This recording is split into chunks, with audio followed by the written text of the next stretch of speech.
Véritable success story de la radio Espace Guinée, les Grandes Gueules, détentrices des meilleurs scores radio en Guinée, de la meilleure émission talk show, a donné le créneau horaire du départ au bureau et du retour à la maison, récoltant depuis des années consécutives le titre d'émission la plus écoutée en Guinée, toutes catégories confondues.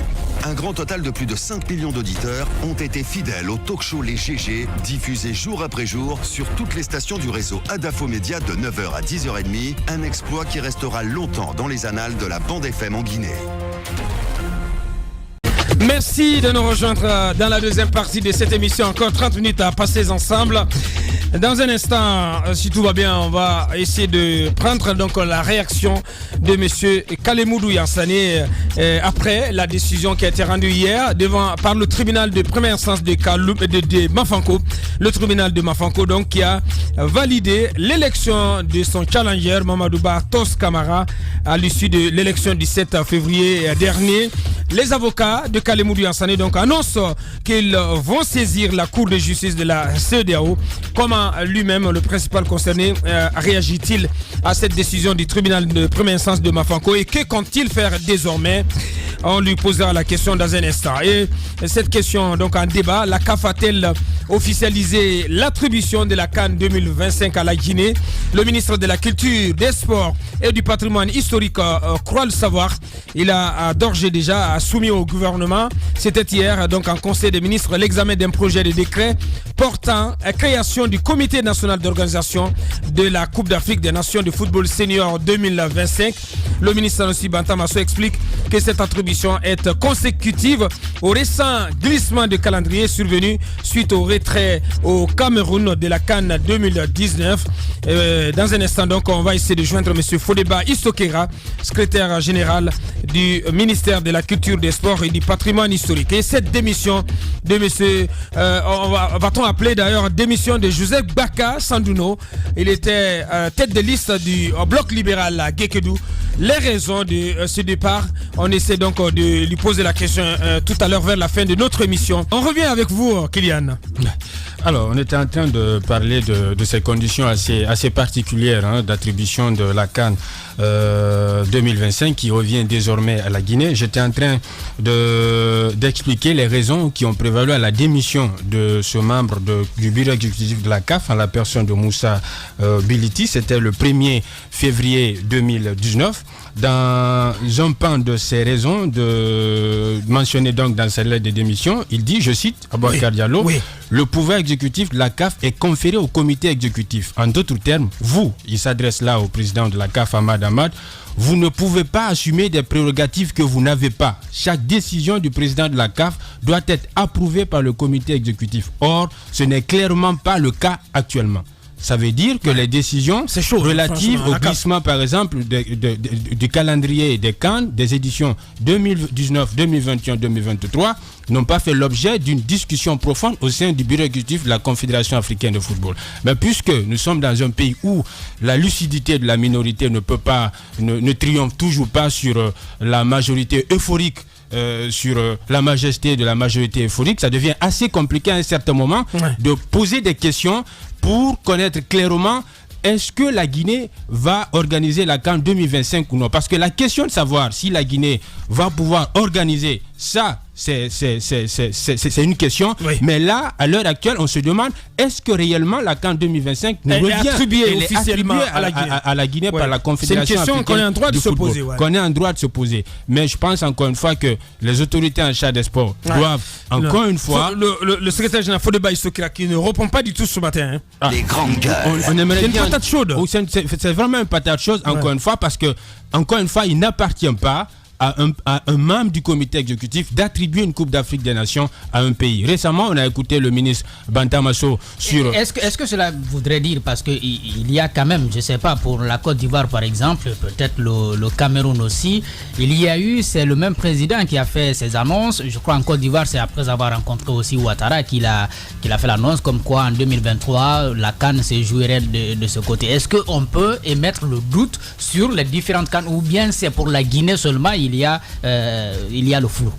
Je pense bien que c'est pour la Guinée qu'il y a le flou. Ouais, c'est seulement pour le cas de la Guinée. Parce que pour le Cameroun, par exemple, et pour la Côte d'Ivoire, les deux pays avaient officiellement bénéficié de cette CAN officiellement par un dossier de candidature. La Guinée, en 2014, nous, on avait candidaté soit pour l'édition 2019 ou pour 2021. Malheureusement, on est revenu bredouille de la CAF.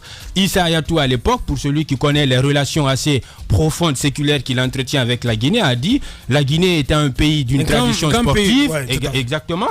Vous ne pouvez pas retourner bras ballants, bredouille à la maison. On va vous donner une candidature à main levée.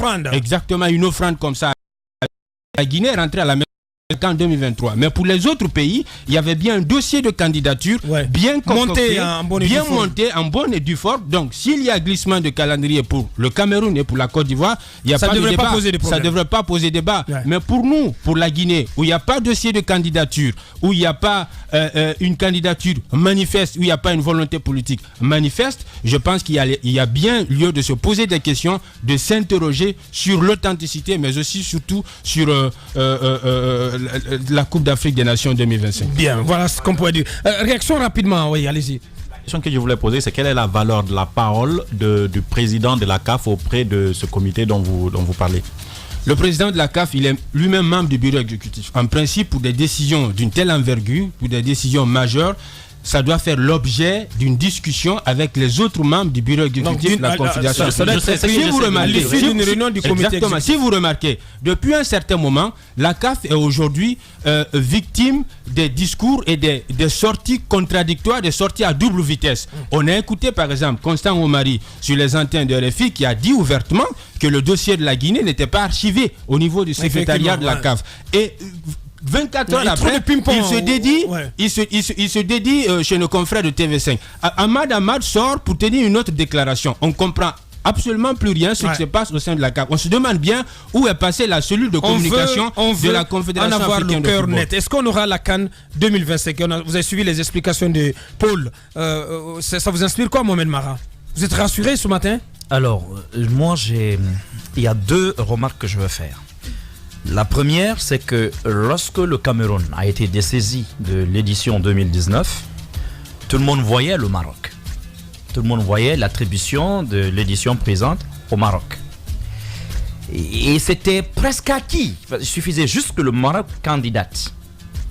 Sauf que pour qui sait les dissensions internes à la CAF, et surtout de ce qui venait de se passer pour l'attribution de la Coupe du Monde édition 2026, il y avait de l'eau dans le gaz. Alors, j'ai eu l'impression que le Maroc a plutôt pris une décision politique pour ne pas se mettre à dos les pays du sud du Sahara dans l'optique justement d'une nouvelle candidature pour la Coupe du Monde. Il faut bien retenir cela. Et ensuite, on nous a attribué la CAN, c'est vrai, verbalement. Mais je pense que lorsque le président quand même de la CAF parle, il demeure quand même une autorité morale, même si juridiquement, l'institution n'est pas forcément engagée. Absolument.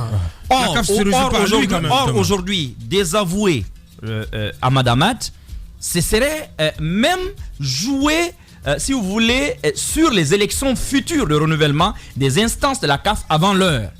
Et je pense très honnêtement que les pays qui sont représentés directement au sein de l'instance exécutive de la CAF vont faire très attention avant de se lancer dans pareille aventure. Donc je pense que en fin de compte, sauf si nous ne sommes pas prêts en 2025, pour des raisons du politiquement correct, je pense que la Guinée va obtenir cela. Parce qu'il y a quelque chose qui doit attirer notre attention.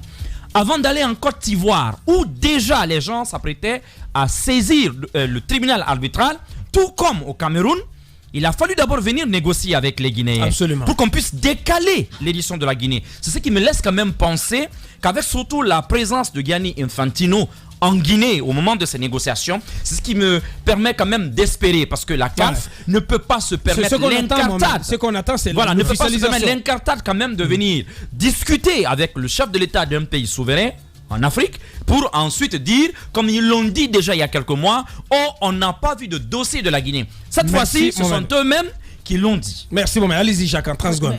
Moi, on ne peut pas attendre, je sais pas, la CAN comme de Le Monde. Pourquoi on ne fait pas de la candidature comme les autres? Je crois qu'on peut estimer jusqu'à présent que 2025 c'est libre, même si verbalement on nous l'a attribué. Je crois qu'il revient aux autorités sportives de notre pays de monter quand même un dossier. C'est encore vide, ce n'est attribué à personne. Je crois que ça va taire toutes ces polémiques, toutes ces questions qu'il y a autour de cette attribution. De cette attribution. Allez-y, je suis parfaitement d'accord parce que je pense que c'est cela notre rôle aujourd'hui, c'est de faire en sorte qu'on nous attribue officiellement l'organisation de la CAN 2025. Parce que je comprends bien le point de vue de Mohamed, mais je ne néglige pas non plus ce que dit de l'autre côté Paul. Parce que supposons qu'il y ait renouvellement des instances, parce que personne ne savait que celui qui a été Issa Hayatou, c'est son nom, Issa Hayatou allait se faire remplacer entre-temps et que le Cameroun n'allait plus organiser la CAN. 2025, il y a encore 7 ans, il y a encore 6 ans à mon avis. Et dans 6 ans, il peut se passer beaucoup de choses. C'est Hamad qui l'a dit. Un autre président pourrait venir discuter de la parole d'Hamad parce qu'il n'est plus en place. Et quand la situation se pose, ça reviendra à ce qu'on a vécu cette année-là. Donc cela aussi n'est pas à négliger. Bien. Je pense qu'aujourd'hui, nos autorités doivent faire en sorte qu'on constitue un bon dossier. Et puisqu'on a déjà la parole d'un homme influent, le président de la CAF, je pense que ça peut être facilement nous être attribué. Merci Mohamed. En définitive, en 30 secondes. En définitive, on attend ce dossier de candidature parce que sincèrement... Non, on attend l'officialisation de cette candidature par la CAF, pas par le président Ahmad. C'est vrai que la CAF ne se réduit pas au président Ahmad, que la CAF prenne un acte officiel pour dire que la Guinée est candidate. La Guinée est le pays hôte de l'édition 2025 de la Coupe d'Afrique des Nations. Paul Fatia Tunkara, voici ce qu'on pouvait dire donc sur cette CAN 2025. On poursuit l'émission dans un instant. Tout homme qui fera profession de rechercher la vérité et de la dire sera toujours odieux à celui qui exercera l'autorité. Condorcet. Bienvenue chez les GG sur Radio Espace Guinée.